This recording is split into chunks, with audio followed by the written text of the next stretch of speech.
ছায়া থেকে স্বর্ণটা বাই করি, কাঁচা স্বর্ণটা বাই করি। এই জন্য আমরা এই স্বর্ণটা আমরা পাইকারি রেটে কিনে বেচা করে পারি। আসসালামু আলাইকুম, ভয়েস অফ রবুল ভাই আছে আজ চারিগ্রাম বাজারে, আর আমি আসছি জিয়া জুয়েলার্সে।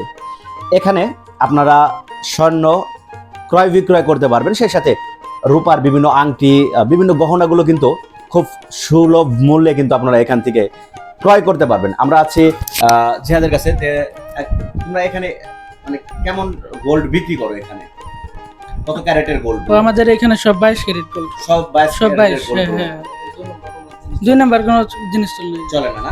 আর এখানে কেনার ক্ষেত্রে এবং বিক্রির ক্ষেত্রে মানে যে রেটটা সেটা কিভাবে আসলে আপনারা নির্ণয় করেন? আমাদের এই জায়গায় মূল্য হলো বর্তমান যে আমাদের পাকার বাজারটা আছে, পাকার বাজারের উপরে আমরা নির্ভর করে বিক্রি করি। পাকার বাজার যদি 1000 বাড়ে তাহলে আমাকে গয়নার বাজার 1000 বাড়ে, যদি পাকার বাজার 1000 কমে তাহলে গয়নার বাজার 1000 কমে। আমাদের পাকার বাজারের সাথে আমরা পাইকারি রেটে কিনা বেচা করি। আর পাইকারি বাজারে কিনা বেচা করতে পারি এই কারণে আমরা ছায়া থেকে স্বর্ণটা বাই করি, কাঁচা স্বর্ণটা বাই করি। এই জন্য আমরা এই স্বর্ণটা আমরা পাইকারি রেটে কিনে বেচা করে পারি, আমাকে সীমিত লাভ হলে আমাকে পোষায় যায়। আর একটা বিষয় জানতে চাইছিলাম যে আপনাদের এখানে যে আপনারা এই যে স্বর্ণ তৈরি করার নিজস্ব কোনো কারিগর আছে কিনা? নিজস্ব কারিগর তো অবশ্যই আছে, হ্যাঁ আছে আছে।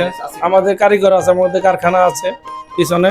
ওই কারখানা কারিগর কোনো কিছু ডিজাইন পছন্দ হলে কোনো কাস্টমারে তার কারিগর আমরা ডেকে আনি, তখন কারিগরের দেখালে সে অটোমেটিক কাজটা আমরা ডিজাইন করে দিই আমরা।